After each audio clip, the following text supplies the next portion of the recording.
A chilling, horrific crime out of India's western state of Rajasthan has once again shocked the world. A 13-year-old schoolgirl was kidnapped on her way home. An auto rickshaw driver abducted her, sold her to a hotel, and what followed was a nightmare of unimaginable proportions. She was held captive across multiple hotels, pumped full of heavy narcotics so she wouldn't cry out of pain, and systematically violated by 32 men. Police have apprehended 14 suspects. The rest remain at large. Naturally, public outrage has reached a boiling point. Citizens are taking to the streets demanding immediate executions and harsher, unyielding laws for crimes against minors. But as the public screams for the gallows, we have to ask a deeply uncomfortable question. Will harsher laws actually fix this, or is India fighting a symptom while ignoring a deeply broken cultural disease? The toxic intersection of puritanism and violence. To understand why atrocities like this keep happening, we have to look past the headlines and examine the societal framework. India, particularly in conservative regions, operates under a hyper-puritanical culture. The virginity obsession.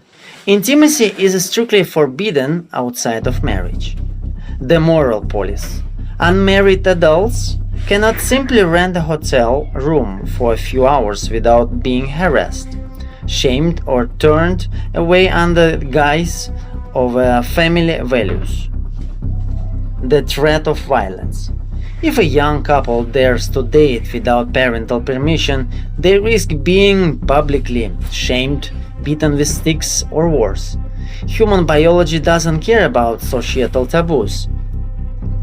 When you take a massive population of young men, heavily suppress their natural biological drives, and completely segregate the sexes, you don't create a moral society, you create a pressure cooker of sexual frustration and entitlement.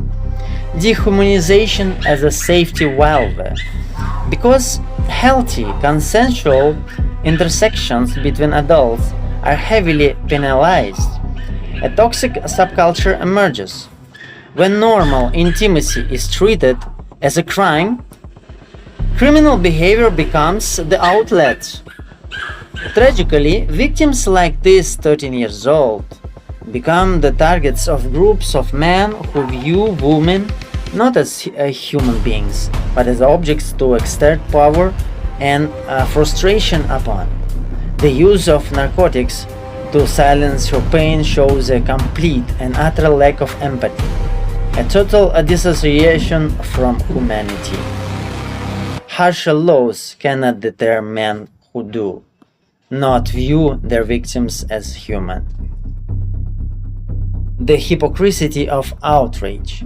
Right now, Indian society is screaming for the execution of these 32 monsters, and they absolutely deserve the absolute maximum punishment. But the tragedy is that the same society demanding justice will tomorrow go back to beating young couples in parks. They will continue to block adults from having safe, consensual spaces. They will continue to sweep sex education under the rug.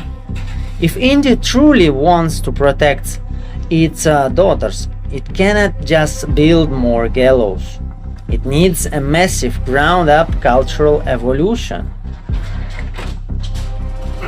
The taboo around consensual relationship must end. The hyper-segregation of man and woman must stop.